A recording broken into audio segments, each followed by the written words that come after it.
Doctor, ¿qué es la sífilis? Bueno, la sífilis es una enfermedad producida por una bacteria, por una espiroqueta, que se transmite básicamente por vía sexual, ¿no?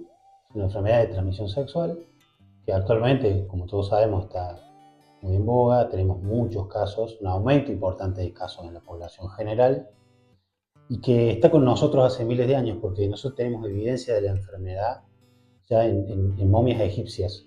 O sea que no es una enfermedad nueva, para nada. Es una enfermedad que tiene miles y miles de años, pero que bueno, sigue estando con nosotros a pesar de tener un método de prevención eficaz y un tratamiento sumamente eficaz. Doctor, ¿cuáles son los síntomas de la sífilis? La sífilis es una enfermedad que en el contexto de la presentación clínica tiene muchas presentaciones diferentes. En su momento, hace muchos años atrás, se la llamaba la gran simuladora, porque realmente podía presentar todo tipo de síntomas. Ahora, los más frecuentes, diría, se dividen por etapas. Tenemos una primera etapa donde la sífilis presenta una lesión que se llama chancro sifilítico, que puede aparecer a nivel del lugar donde se genera el contagio, sean genitales, región perianal, en la boca. Es una úlcera que normalmente no duele, que se asocia a una adenopatía, a un ganglio que se activa, que se inflama y que duele. Y esa lesión tiene la característica de que si no se trata, en 15 a 20 días se va sola. Esa primera etapa transcurre de esa manera y muchas veces nosotros terminamos haciendo los diagnósticos en la segunda etapa, la etapa secundaria, que es mucho más florida. Y ahí aparecen múltiples tipos de lesiones en la piel, en toda la piel. Característicamente aparecen lesiones en las palmas de las manos y las plantas de los pies, que hay muy pocas enfermedades que lo generan. Y uno cuando ve esas lesiones siempre sospecha sífilis. O lesiones en boca, en la mucosa de la boca y en la lengua, que son muy dolorosas y que muchas veces el paciente viene sin poder alimentarse. Y por suerte, la tercera etapa ya prácticamente no la vemos, pero era la etapa, no la vemos por el avenimiento del tratamiento, ¿no? Es la etapa que afecta el sistema nervioso central y que afectaba en su momento también a algunas arterias muy importantes. No sé si una pequeña recomendación. Hay una película nueva de Frankenstein, no sé si la vieron. La película nueva de Frankenstein, eh, uno de los protagonistas de la película está enfermo de sífilis, ¿no? Y ahí se ven las secuelas de la sífilis cuando no había tratamiento. ¿Qué pasa con esa persona que enfrentaba la enfermedad y que en ese momento, hace 100 años atrás, no había tratamiento? Así que es interesante. Pero bueno, como te decía, es una enfermedad muy, muy florida que presenta muchos tipos de síntomas y que hay que sospecharla para poder diagnosticarla y tratarla. Doctor, ¿cuál es el tratamiento ante la eventualidad de un contagio de sífilis? Bueno, el tratamiento, Pablo, utilizamos un antibiótico extremadamente conocido que es la penicilina. Y desde el avenimiento de la penicilina, a finales del 30, principios del 40, estamos usando la penicilina para curar los pacientes. Y desde esa época hasta ahora, todos los pacientes se curan con penicilina. Es una enfermedad 100% curable con este antibiótico. Ahora vos me podés preguntar, ¿y qué pasa con aquellos pacientes que tienen alergia a la penicilina? Porque hay pacientes que pueden tener alergia. Bueno, hay otras alternativas de tratamiento para esos pacientes. Pero la gran mayoría de los pacientes que reciban la penicilina se van a curar 100%, entendiendo que es una enfermedad que no genera inmunidad, por ende, si yo me curo, me puedo volver a contagiar, ¿no? Hay algunas enfermedades que no, que uno las tiene una sola vez en la vida. Bueno, esta no. Esta es una enfermedad que uno se puede contagiar miles de veces. Y se puede curar miles de veces con la penicilina, digo, ¿no? Pero más allá de eso es importante entender esto de los cuidados porque es una manera de evitar la infección que, por ejemplo, en el embarazo, puede ser una complicación importante, sobre todo si se infecta el bebé, y ser una causa de muerte intraútero o de alteraciones importantes en el bebé cuando nace. Por eso es muy importante el testeo de las embarazadas y el tratamiento de las embarazadas cuando es necesario también, porque el tratamiento evita que el bebé se contagie.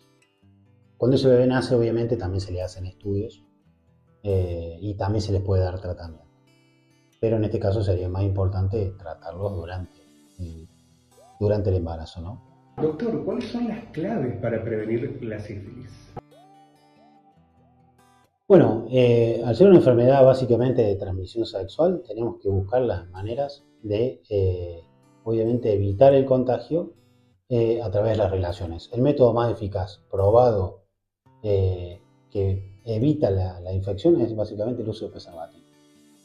El preservativo, obviamente, bien usado, es 100% eficaz para evitar la infección de la sífilis y es la manera más y diría más importante que tenemos para evitar la enfermedad. Obviamente también es importante el diagnóstico del tratamiento, porque el paciente tratado no contagia, porque los pacientes que reciben el tratamiento se curan 100%, por ende, si tengo que hablar de otro medio eficaz de evitar la infección es justamente tratar bien a los pacientes que están infectados.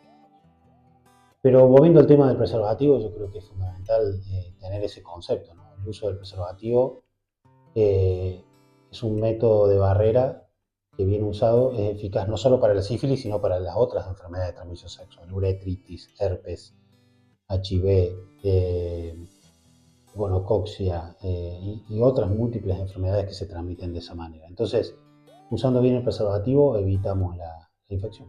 Doctor, ¿por qué han aumentado tan fuertemente los casos de sífilis en el último tiempo?